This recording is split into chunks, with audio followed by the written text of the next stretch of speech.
Hello, good evening, my friends. Welcome back. Medical Billers Network Live is here. It's so great to see you guys. How is everybody doing? How's everyone here in the house? My MBN folks. We're trying to make it like a thing. So our Medical Billers meetup is MBM. So I guess this is MBN. I don't know. It sounds too close for me. MBNL. Yeah, we'll have to make it like a thing, like SNL or something. All right, dudes. How's it going? Tell me that you're here. I see some hellos already. Let me know that you have shown up by putting a little comment in there. And tell me where you're dialing in from, especially if it's your first time in the house. I want to know where's my folks coming in from. And what is a billing basic that you had trouble with when you first got started?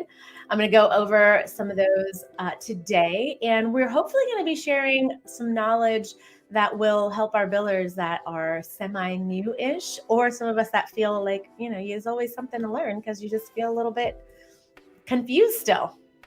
So let me know you are here. Hi, Mohammed. Great to see you, friend. Oh, Demetrius, hello. Welcome. Great to have you in the house. Nicole, I know you. That's so great to see you guys. Medical Billing Maven's here. What's up, Chica? I should have invited you on to have this conversation tonight. I totally dropped the ball on asking you to come on. It would be fun to hear your feedback. So you get to add some information in the comments, whatever's coming up in your head there. And Christy, great to see you again. I love it. So my friends, as you show up in here, don't forget to pop a little comment. Let me know you're in the house and answer the question of the day. It's going to keep flashing at the bottom of the screen for you. So first time live watcher, yay. I love it. I'm so happy that you're here, Demetrius. Oh, Christy, West Virginia. I was just on with someone in West Virginia. So yay. All right. So listen, today, oh, hey, Mohammed. Pink hand. I always love that when it does that pink hand waving. It's great. It's great. So I wanted to chat today because we have a lot of great questions that come in from folks that are billers or aspiring billers. And some of the questions are what we would consider maybe now, after years of experience, somewhat basic. But the truth is that we all started somewhere. We all had to start somewhere. And some of the challenges that we first faced, we can kind of look back on and laugh at it. So I'm laughing. That's so funny. Yes, it was, Christy. How did you know? It was Amy. I was just talking to Amy. Yeah. So I love that. That's great. She'll love that she was mentioned in the live here. So basically, the good conversation that we could have that we could kind of look back on and laugh at the fact that, those were the things that we were really confused about. And thank goodness we get it now. But for sure, we're like in the vein of wanting to help other people. Let's have good conversation about what we need support in. So hi, is it Jamaica? I hope I'm saying that right. Welcome, Jamaica. I think it's the first time that I've seen you on the live. So it's great to have you here. Thanks for being here. Recently from okay. From North Carolina to Daytona Beach. I like it. I'm still here in the Carolinas. So I used to live in Florida, but further south than Daytona. I was down in South Florida, like Fort Lauderdale. So let's see. Oh, I love that. Yes. Yeah, we love Amy. She's very knowledgeable. She's a doll. I think that's so cool. I did not know that, Christy. So fun. Yay, look, we're all family here. That she used to watch the YouTube channel. That's so funny. We're all family, see? So today, you guys, we are talking about billing basics. So, I love that. Amber, oh, nice. I know. Yes, Amber, tell her I said hey if she's in the Facebook group or something. That's great that she's taking a break. I'm glad that she's on vacation. A lot of people vacationing right now. So I am preparing to move my home, so I am not vacationing right now. I'm the opposite of that. I'm to-doing right now, because going back to the basics. I like the little, that's so cute, Nicole. So cute. All right, my friends. Okay, so today's topics are going to be really helpful for anybody who's in the world of billing, who just wants to kind of do a little flashback with me, and or someone who might have zero to some knowledge in the world of billing and really wants to think about what are the things that maybe tripped people up at the start that I could focus on or think about kind of spending more time learning. And we talk about some basics, like there are things that we all learned coming into the world of billing kind of through osmosis, right? We just learned by being there and being in proximity. And what happens sometimes is that slows down the speed in which we can be successful at our jobs. So when you have a new career that you're embarking upon, if you don't have all of the information up front, it's going to take you a while to navigate, right? You don't have all the ingredients yet to make that perfect cake. You got to actually start to find out. You're excavating. You're like, how do I uncover this ingredient, that ingredient to be able to build something that actually makes sense as a biller, to be able to feel confident. And unfortunately, when we're in this world of billing private practice, it's when there's, a smaller pool of folks that are existing in the business, they really don't have the ability sometimes to train you adequately, to be totally frank, right? So you're kind of coming in, especially if you're a certified biller or perhaps someone with some level of revenue cycle experience, you're coming in and they're looking at you as the expert, even if you maybe don't feel like you're the expert. And so the imposter syndrome starts creeping in and you're like, I don't really know what I'm doing.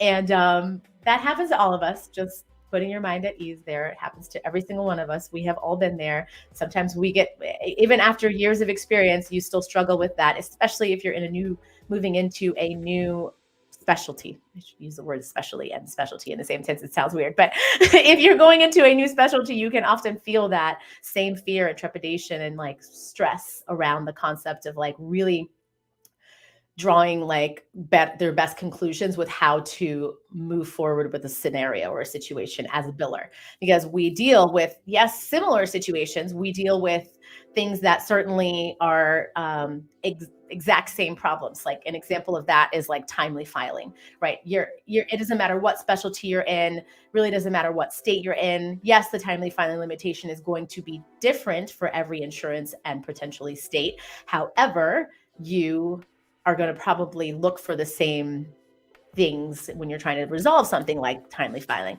but something like global for our folks that are in obstetrics or OB, that's very unique to that specialty. It's not something that we're going to see in a lot of other specialties. Like if you're talking about eye care, right? It's very different. So I'm just kind of throwing out like just specialties off the top of my head. I don't, can't think of a really good example of what I was going to say there. So we're just going to move past that. All right. So things that I wish I knew, and my folks who are in the chat, in the comments, you either chime in or you add your own like little 2 cents. So things that confused me at the start, I should say. When I was a biller, there was this awareness that like I launched into someone else's process and I didn't have all of the information. Like I didn't know really enough around basic stuff like what's the difference between an NPI versus a tax ID, right? And I'm kind of going this as an example as an outsider, because I think I told you guys last week, I've been in this long enough that there were no NPIs. That started in 2005, I think. Yeah, I think it was 2005 or 2003, something like that. So yeah, I've been in this longer than that. You guys who've hung around for a while know that I've been around for a while in healthcare. So everyone's like, oh, but you look so young. I was young. I was 14 when I started in healthcare, and it's been a while. I've been doing this for 20, what did I say? 26 years, 20, I don't know. My math is, I think it's 26 years, something like that. So now you know how old I am. But basically the concepts were different back then. And when we had folks that were coming in, the number one confusion is like, when do I use a tax ID? When do I use an API number? Like why are there differences? And then when those of us who've been around long enough might remember something that was called a UPIN. Does anyone know what a UPIN is? I'm just going to put a pin in that and see if anybody knows what a UPIN is, because I'm very curious if you know. And yeah, let's see if anybody knows what a UPIN is.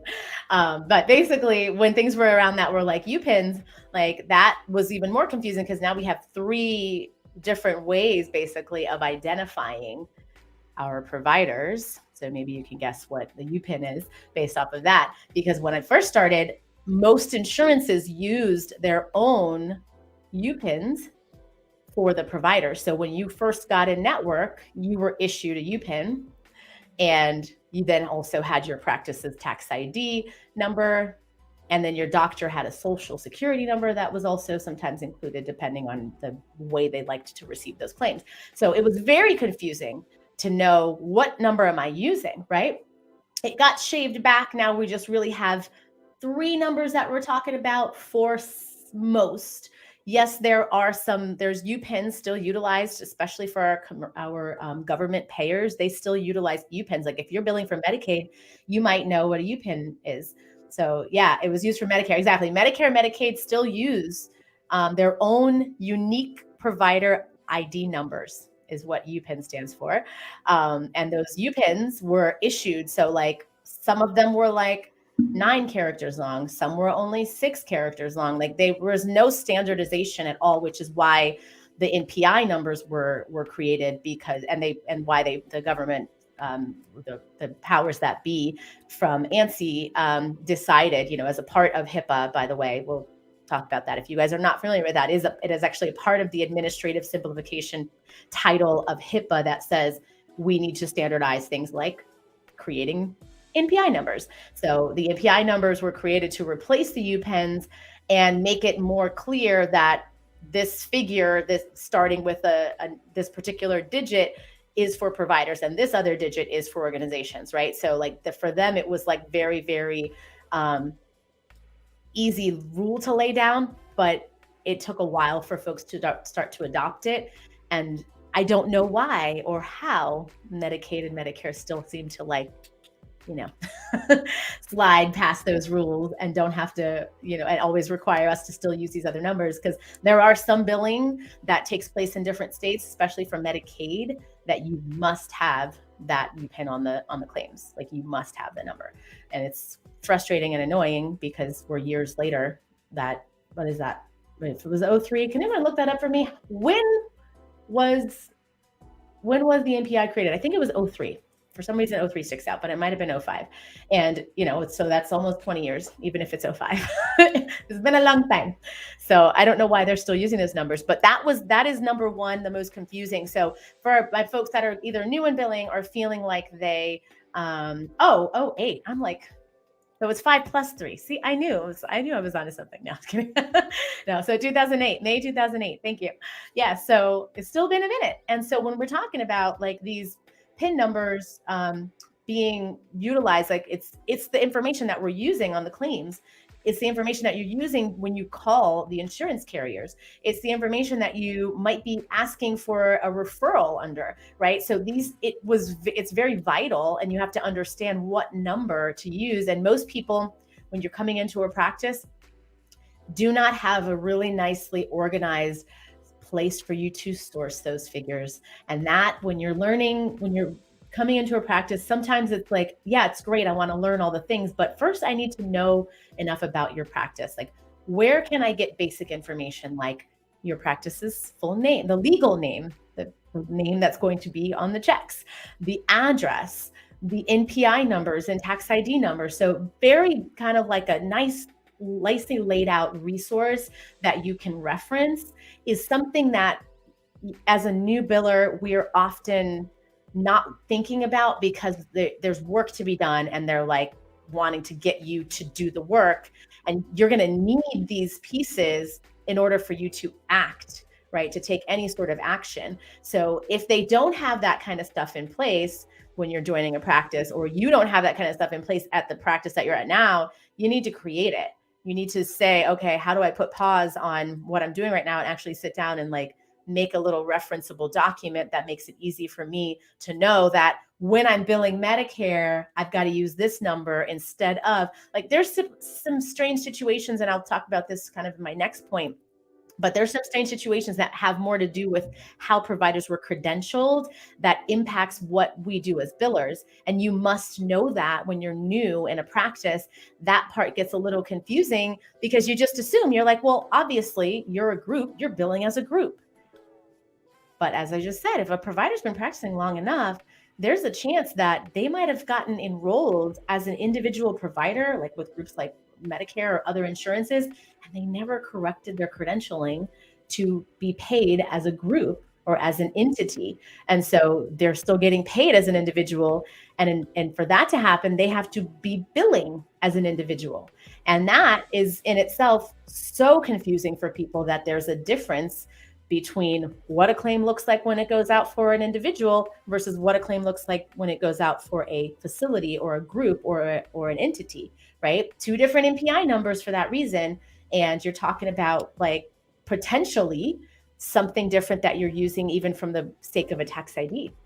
Like we've seen that where providers, they had a sole proprietorship or an independent practice, just them, then later on hired other doctors, created a business structure, but never changed certain, or maybe they just never followed through and changed their contract, their agreement with certain carriers. So they're still billing under their individual NPI number for X carriers, and the others they're billing underneath a group. And so it's, those things get super duper confusing when you're brand new to healthcare, because you're just not knowing to look for that. So yeah, I love it. Thank you so much for chiming in with that. Yeah, you have to know that there are there's like data that we all need access to as billers, and there are not a lot of people who are organized enough to create resources like just having basic stuff. Like sometimes you call an insurance and they want you to verify the phone number, and like, you're not going to have that stuff memorized. You're going to be Googling it every time. Once you do it one time, you're looking it up, like put it on a resource. Like why keep having to search for it, right? Keep having to go into your software, click around 20 times to be able to get to the NPI number. Like when people tell me that, I'm like, I don't, the logic doesn't make sense. Like if you know that you're going to need that information every time that you call an insurance, you should have a document that's easily referenceable. And as a matter of fact, like there's a lot of us as billers that if you're wise, you're probably going to make it so it's even at your fingertips. Like you're going to print it out somewhere or post it somewhere, like where you can reference it. And you're not clicking around to try to find it in your computer somewhere when you got like 25 other things open, or some of us that have like 100 other things open. So yeah, I have a provider. I had to apply for an NPI because he was using his individual one. Yeah, exactly. Yeah, and now there's new providers. Yeah, that's the deal. It's like we've had that as at providing credentialing services. It illuminates a lot of that same exact situation, because they're like, oh, we're hiring this new provider. I'm like, great, let me see your old contract. You're like, you do know that you don't have a contract as a group with this insurance carrier. So not only do you have to apply for participation contracting for this new provider, you also need to apply as a group, or to add on or create a group with that insurance, so that you can add these providers underneath it. So so this is a perfect segue. Yes, address. Yeah, the address is absolutely something that's something that they almost all of them ask, is like verify the address, the name and the address of the practice. And so things like that when you're new, you don't have it memorized yet. Eventually you'll remember. You might even memorize all the numbers. Like how many of my billers in the house have like the majority of the NPI numbers and tax ID numbers that you deal with on a day-to-day basis memorized? I guarantee you that most of you memorize them. It doesn't matter how long the numbers are, 10 digits long, you're going to memorize them. It's just part of what happens. You don't realize it until you start spitting it out, and you're like, oh, how did I know that? That's funny. And you just eventually like, oh, that's just part of the job. So this is a perfect segue into the next point. Let's see. Payer ID. Where to submit claims, fax. Oh, I love that. Yeah, exactly. Getting confused about the payer IDs in general. Like there's a lot of confusion around payer IDs. So payer IDs, what the purposes of the payer IDs are, and the differences between payer IDs and why they're different. So a lot of people still don't know this, but there are centralized, larger clearinghouses that process claims for the insurance carriers that transmit through different avenues. And I think there's really only 3 main clearinghouses that are like these centralized bodies in the US. But all 3 of them some of them have the overlapping payer ID numbers. Some of them have completely different numbers for certain insurance carriers. And so you might be like, oh, I have that payer ID number memorized for that carrier, but if you're in a particular area, region, what have you, or you're sending through a particular clearinghouse, they might be connected to, instead of clearinghouse A, that's a national clearinghouse that connects to a lot of providers, they might be connected to clearinghouse B, and they're using something totally separate for that payer ID number. And so that payer ID number, those of you who are brand new here, that is the way that we are transmitting claims electronically. So that is the number that you need. It's almost, think of it as like as a replacement for mailing things, right? So it's like almost like an, I'm trying to think of a good example. It's not really like an email, but kind of think of it like that, like an email address. It's going electronically. If you got to have the exact email address. You know how you send an email and you're like, I've sent you the email 5 times and it keeps bouncing back. It's because you're missing the S in it when their name, whatever. Like, you've got to make sure you have the right characters in that email address. Same thing is true for payer ID. If it's not the right payer ID, it's not going to make it to the insurance carrier, right? So, and you have to understand what particular, Yes, a tribe has a really good point here. I'm not going to go super down into that, but I'm going to put it up there. My billers who know what this is, I'm not going to go to explain it in depth because it goes a little bit too far. I think for our folks who are like new to this world of electronic, kind of that background world of electronic billing, because most people only know what they know based off of the specialty and knowing what they're looking for on the back of the card, right? So, hey, Julie, great to see you. Welcome. All right, so when we are talking about credentialing in general, that is really, we started kind of like touching on that when we were talking about the providers and way they're registered with the insurance carriers. That is my number 2 point on the things that I absolutely got confused about. Credentialing is a beast, and my billers who are new in the house, you got to know a little bit about it. I'm not saying become an expert so that you can do credentialing. To be honest, if you are a person who has the mind of a biller, you will hate credentialing, likely, because it is sometimes a really, really challenging situation to solve problems quickly. Like billers, we like to get in and like uncover what the issue is. Credentialing, we're really at the mercy of an individual, likely a human at the insurance side, and sometimes they take forever and it can be very frustrating. So it kind of goes counter to the nature of a biller intrinsically, right? And so I'm not saying you can't kill it at credentialing. You could be amazing at it. It just takes a totally different type of nature, and you got to put on a different hat when you do it. This is the patient. I understand that this is a human that I'm dealing with hat versus like when we're billing, we know what we know because most of it's happening electronically, and there's a lot of rules that we are accustomed to and that we have learned to steps that we've learned to follow when we're facing certain challenges, right?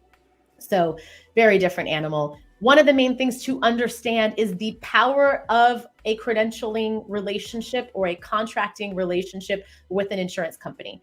2 main topics: par versus non-par. If you don't understand that when you first get into healthcare, if you don't clearly know the difference between par and non-par and what it means when a provider is non-par or non-participating with an insurance company or participating with an insurance company, you will be confused and you will be frustrated because you'll be not understanding why potentially a carrier is not reimbursing a claim appropriately. If someone is not considered a network, an individual provider, it will drastically change the processing for that claim. Doesn't matter what specialty you're in, doesn't matter what state, in most cases. I'm going to put a little pin in that because there are some situations where they can get paid. We all know there's exceptions to the rules. FQHC is the really big exception to a lot of rules, that if the provider is not a network, there's still some ways and things that they can do and easily kind of retroactively get those claims, excuse me, compensated for by the government, or retroactively getting that contract to cover those providers who are not contracted at that time. But participating and non-participating is the differentiating piece between what happens to that patient liability, especially. So yes, the reimbursement is going to change, but what actually is the patient responsible for at the end of the day is going to drastically change if you are not participating with that insurance carrier. And as a new biller, if you are not familiar with that, you could get yourself into some mucky waters, right? Because you might be billing a patient for something that is for a CO45 because they are participating, right?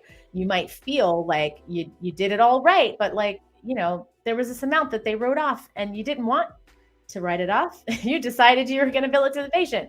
You can't do that because they're participating. If they're not participating, there are some rules that allow that, of course, surprise billing, in the back of our minds, some of the rules and legislation around that. But it's important or giving some of that advance notice, but it's important for you to know that you have the ability to do some things with balance billing or sending patients statements after the insurance has paid that you do not have with some of the participating contracts because the provider has agreed to accept a specific dollar amount. And that might seem very like super duper basic for my folks out there that are billers. The challenge is that when you're new to a practice, even as a biller, if you don't know, again, don't have access to a document that someone else has curated for you that says, let's say you've got 5 providers, 3 of which are participating with Aetna, the other 2 are not. And now you are trying to get these claims paid and you're confused. Well, because these 2 providers are not participating and those patients were treated by those providers, those claims are not going to be paid the same way that they would for the other 3. So it's very important to understand what the situation is for that individual practice when you're joining, right? So I love that. Yeah, thank you for joining the conversation there, Jamaica. Let's see. You are so right. I've worked in provider relations and contracting, and providers would email me every week about credentialing statuses. Yeah, it does take forever. There's just a lot of humans involved, and not, there's too much volume. It's not knocking the people being slow. There's just so much happening. We have so much stuff in healthcare, and no one has gotten the credentialing software piece right where it's able to work. Again, it's the standardization trouble. It's like there's not enough standardization for a software to solve an issue that goes across hundreds of insurance carriers, right? It's got to start from the top. There needs to be like forced standardization, just like what happened for us to be able to bill electronically, and we're far from that. I guess there's just not enough money in it, it's like, and it's not saving the government enough money, I guess. It's the bottom line. So this leads me to my next point, because we started talking a little bit about patient liabilities. That is the next point. My friends, if you are in billing or want to get into billing, you gotta know, like, you should be able to spell out the differences between a copay, a deductible, and coinsurance. You should know them like the back of your hand, because you're going to get questions. You're going to get questions from your patients. You're going to get questions from your providers. You might even have questions yourself and might not understand the way an EOB is processed. Like we have a lot of situations where folks don't understand therapy billing, for example. Anything like let's say physical therapy services as an example. I'll just throw that out, right? Sometimes you have specific services that are copay as a flat rate. So an example of that, an E&M code, right? Copay. And then there is also a coinsurance that is a part of it. And they're like, well, why do I see these, different amounts? There's like these, these smaller dollar amounts. And then there's also $20 plus another smaller dollar amount. Like, it's kind of confusing for the patient and for the providers themselves. And if you can't break it down for them that, oh, well, this is because your plan has a copay and a 20% coinsurance for this other service type or what have you, you're going to be like spinning in circles trying to break it down for your patient. And they are probably going to be annoyed at you and not want to come back because they're confused about the relationship financially. Most people, when we are feeling confusion around money, we're just like, I'm not going to deal with that particular person, situation, practice, what have you, because we need clarity. It's our money, right? We need to know, like, what's our money going? So it's important, like, that you understand that just like you might have that same, if you're confused about when you get paid or how you get paid or anything like that, you probably don't want to, work for that place. Same thing is true with the patient. It's like, if I don't know when you're going to take my money, like, or how much you're going to take from me or what have you, like, it gets a little bit scary, right? So they get a little trepidatious with continuing relationships when you are talking to someone at the practice that's supposedly the expert in the office. They should know, and that would be you. You should know. So make sure that you are thinking about brushing up on your skills. If you feel uncomfortable with the topic of deductible, with the topic of copay or coinsurance, that's where you can be here watching some of the videos. I have more that we're going to do just because I get these types of questions a lot. Like people just are confused around, how to calculate patient liability and when is a deductible relevant and when does a deductible go away? Like what happens? Most people don't understand the concept of a deductible is a pool of money, right? It's like it is not just Dr. Jones, it's all the other 5 providers that this patient is seeing that is pooling together from the claims. So if Dr. Jones is super slow at sending his claims out and she saw Dr. Jones and Dr. Jones is like, oh, you got $1,000 deductible, pay all that to me right now. And he collects it up front or something like that. And he doesn't send his claims for 3 months because he's slow at getting his claims out the door.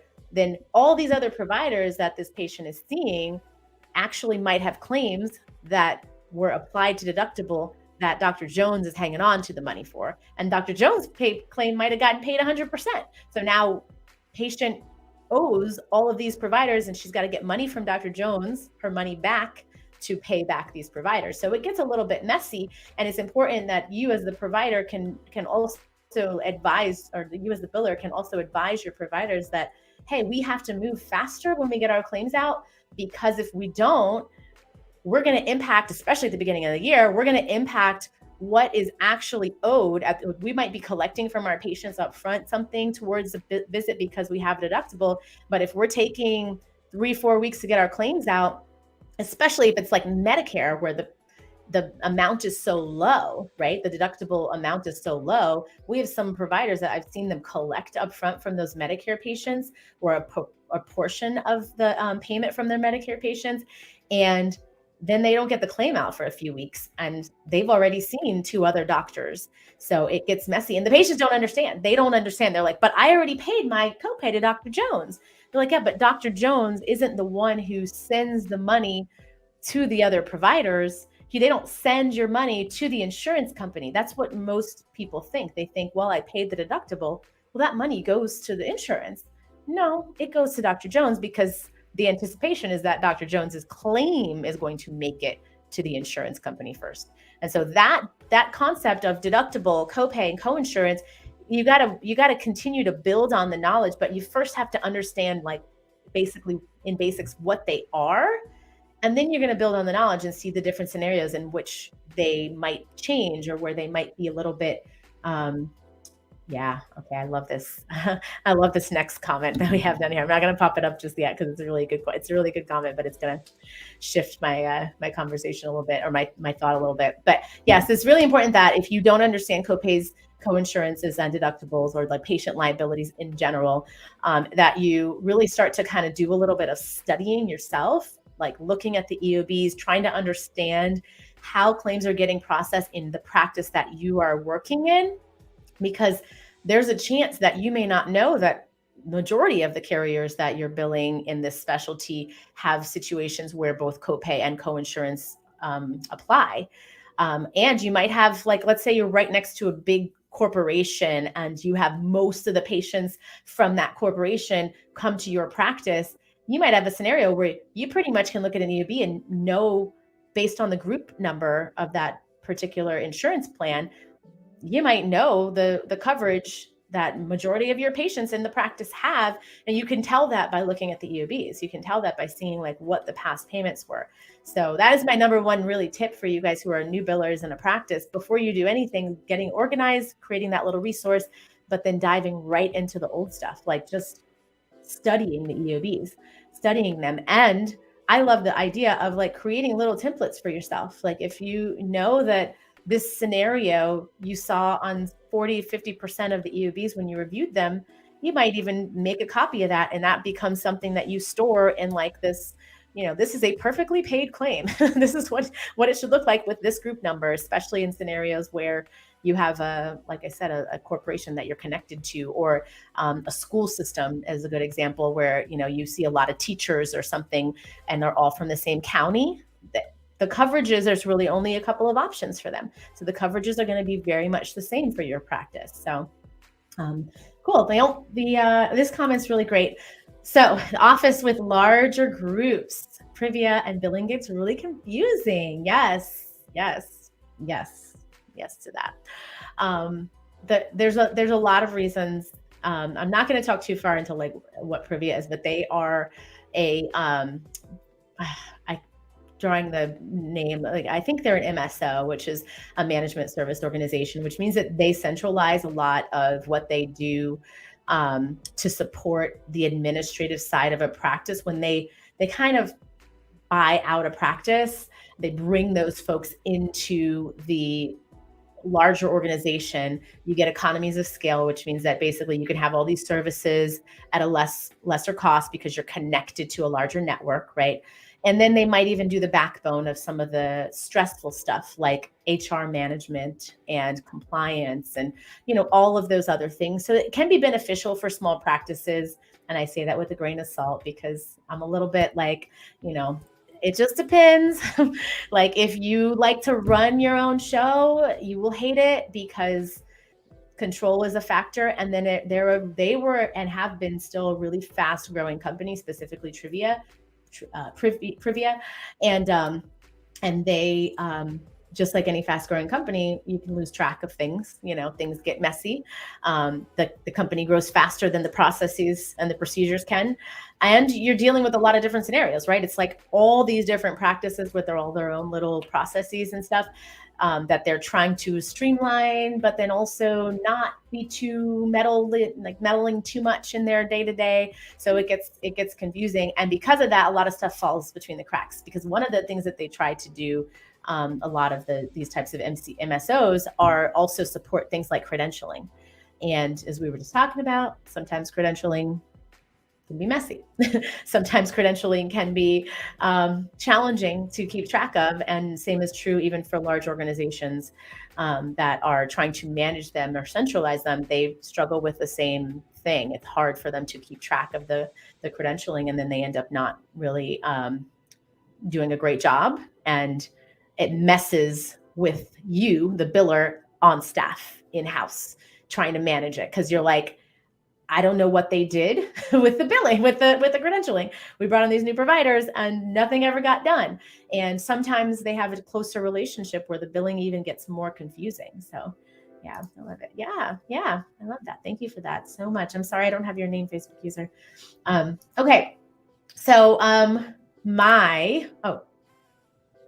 last couple of points, and you guys feel free to drop your points in. I was at my ask today was like, what are the things that you were most confused about, or what you are most confused about in the billing world? If you're still confused about something that every day you're seeing it and it's still just not coming together for you, I want to know. I think it's important for us to chat about it, and maybe there's a space and a place that we can actually have that conversation, maybe deeper here in the live or in the meetup or something like that. So, and this is also good for our people who are brand new and trying to explore billing. Like, they need to know, like, girl, oh, you need to be looking out for this. Like, child, as my cousin would say, child, you need to be looking out for this. So yes, all right, listen. The last thing that I have here on my list is the recoupments and overpayments. You got to understand a little bit about that world. You have to know a little bit about what happens when an insurance company is taking back money. It used to be cleaner. Used to be that they would do whatever they were reviewing the claim, or they find out the patient didn't pay their premium or something like that, and they would send you a letter, and it would be like, hey, you owe us this money, and you got to write a check. That was so much easier. That is not the case. That doesn't happen anymore. We don't have the situation where we don't often have a situation where an insurance carrier is going to send us that beautiful letter that is perfectly executed that says you can go ahead and write us this check whenever you want. Instead, what they do is they schedule those recoupments to happen automatically. So they go out and pull it from future payments in a lot of cases. And that in itself can be very confusing, because on the EOB, most people don't know what they're looking at when they see all these negatives.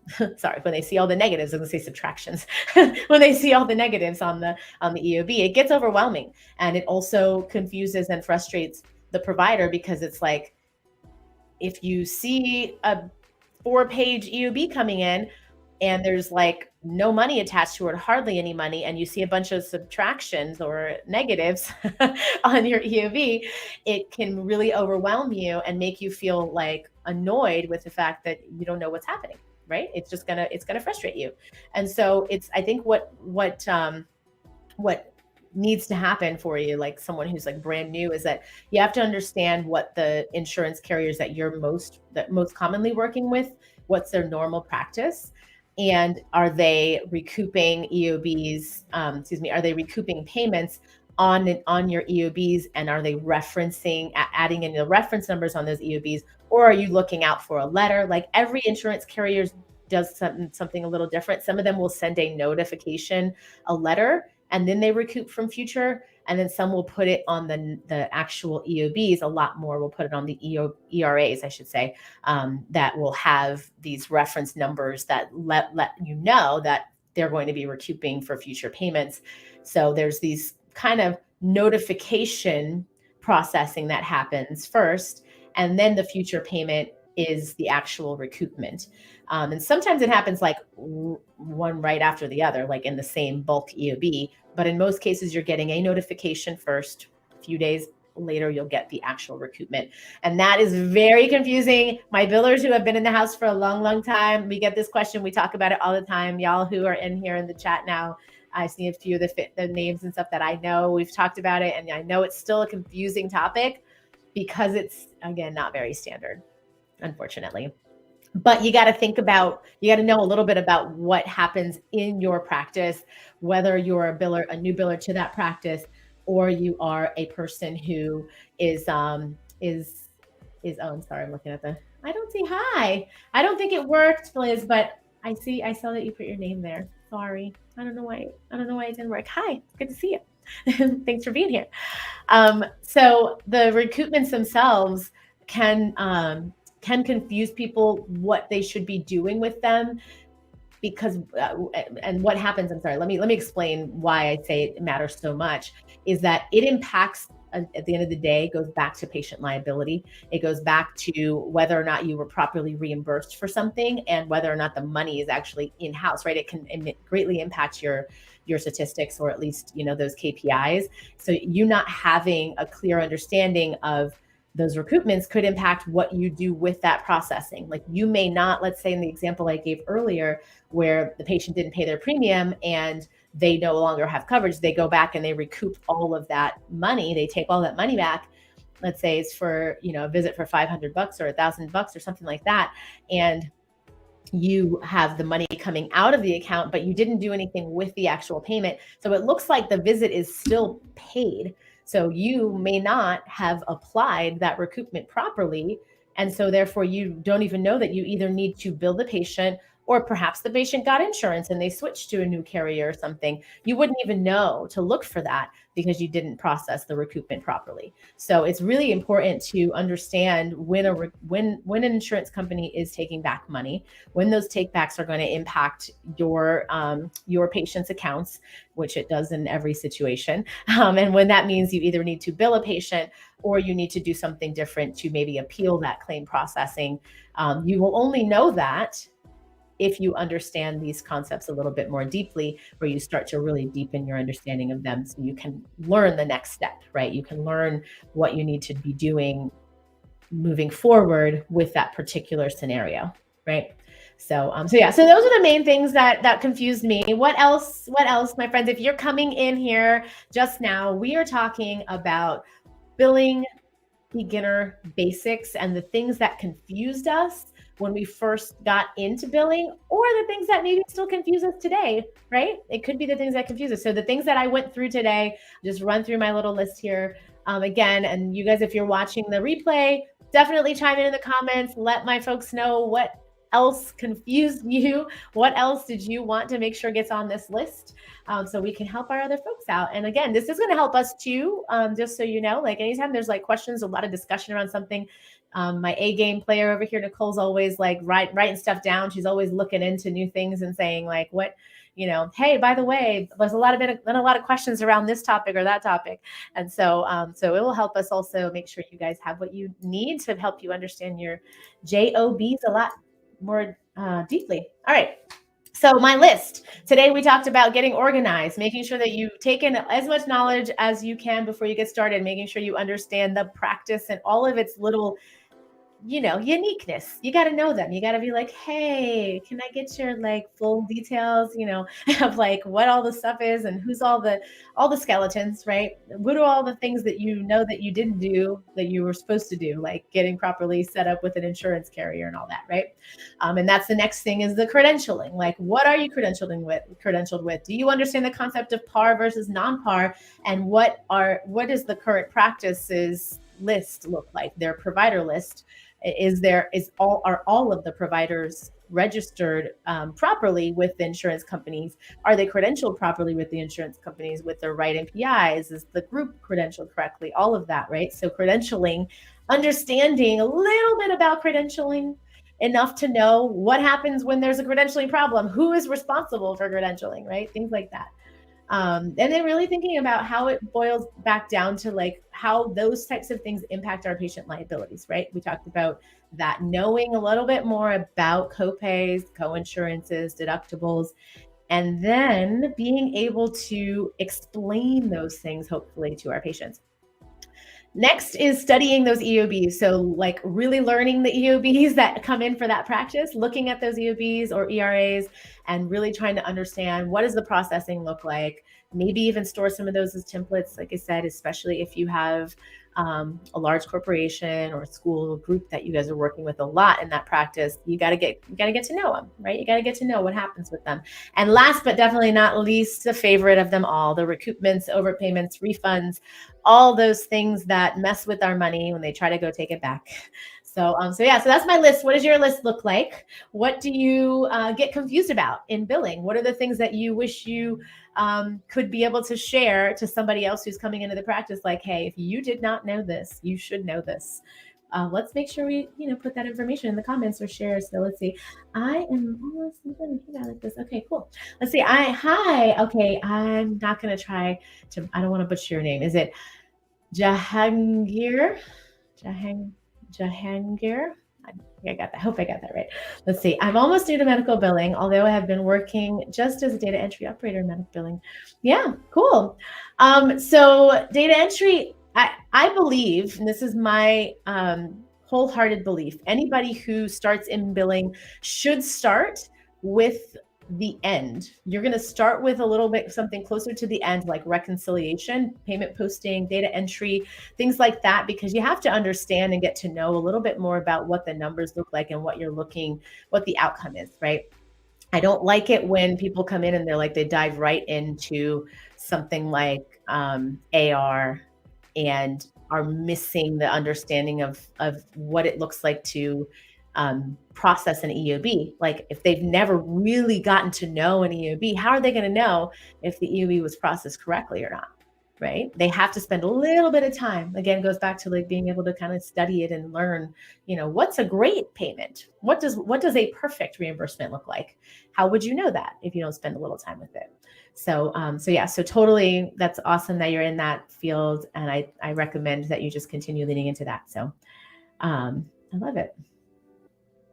Oh, I just realized I missed that. Did I miss that? That's weird. Oh, how can I easily learn? Oh, how can you learn easily? Oh, so, you just got to keep trying. You just got to keep trying you got to be in the industry. You got to be in spaces like this and listen to conversations that we're having around billing, because honestly, there's not necessarily a magic pill for it. We are teaching obviously courses to hopefully help you along the way, but some of the situations that you're going to face are going to be unique to you in the moment and the practice that you're serving and the specialty and things like that, the region of the country that you're serving, that we can only help because you've expressed that that's the situation you're in, right? It's not something we can teach all scenarios, even in a billing course, right? Because there's just There's so much. There's just so much to know when it comes to different carriers and the different state rules and things like that. And they're all unique, as I said. Not enough standardization would be nice, but no. Let's see. He was confused about that. Yeah, I love that. I know this is perfect, actually. So this Tamika, the medical billing maven, says she was confused about what her real duties were as a biller. That is real talk. I mean, for real. I love that. I think that is such an honest thing too, because so many people are not brave enough to say, I don't really know what you want me to do. Like, can you clarify that for me? Like, what am I responsible for? It probably because you're, afraid that they're going to be like, wait, you don't know why you're here? Well, why are you here? But the truth is that you just have to be willing to say it. Like, hey, I'm confused about the responsibilities because when I came on, maybe, my predecessor didn't quite give me a black and white breakdown and I don't want to miss anything. Like, you just have to be honest and be like, listen, I want to make sure I'm not missing anything. I want to make sure I meet your expectation, exceed your expectations. So I really need some clarity from you. What are my actual responsibilities according to the practice? Now, the practice, again, it could very well be that they're a small practice and they don't even know. Like, I'm gonna be honest, they may not have any idea. And if that's the case, that's fine. What you could do is be out in places like this. We've had some other videos in the past where we've talked a lot about billers uh, roles. I think there was a live that we did that was kind of like, what does a typical day of a biller look like? What types of things do they do throughout the day? I can't, maybe it's like day in the life or something like that, breakdown of the video, breakdown of the role itself. And that might help you, So I like this. Yes. When you first started 24. Yes. Oh, you hit the nail on the head, Yolanda. Hi. It's great to see you, by the way. Yes. Copays, deductibles, out of pockets, co-insurances, COB. That is so good. Okay. Out of pockets, something I should have mentioned when I talked about patient liabilities. Yes. Out of pocket maxes confuse people to this day. And COBs, coordination of benefits, my friends, if you are not familiar with your medical billing terms, COB is a really important topic to know as a biller because it's going to impact what happens when you're hoping for your secondary to process the claim. You have to understand how the primary and the secondary work together. That is the concept of coordinating benefits. And you got to know that the patient's a part of that process. And a lot of the times they have to be the ones to update their benefit records with the insurance carriers. So I love it. Let's see. In the beginning, medical billing was difficult because a lot of people did what? Yes. That is why this channel exists, Yolanda. It's still a problem. I mean, I feel like I don't even understand it, like where we have so much information available to us online and like with resources for, watching webinars and various things, but it's still a problem where people have this like quite protective, like, I want to be, it's the lack mentality, basically. I don't want anybody to steal my job. And it's like, there's way too much work in healthcare. They're not stealing your job. Trust me. If you're not supposed to be in that practice, you're just not supposed to be in that practice, right? So I love it. All right, I'm going to read a couple more. Comments, and then we got to blaze off because it's getting late over here. I just noticed it was an hour already. All right. Yes. Thank you for the thumbs up. So I like it. Mr. Who is Asim Alvid. Very cool. AR team member. Cool. That's welcome to the world of Medical Billers Network Live. Thank you for being here. So exciting to have you. So Ellen, hey, there are a lot of claims on hold. Would you recommend looking at this? You can put them up. Let's see. This is a question I probably am going to have to answer offline because it's going to take me too long to kind of give the different scenarios. Let me see. It seems like they're just sitting there and no one seems to be working them.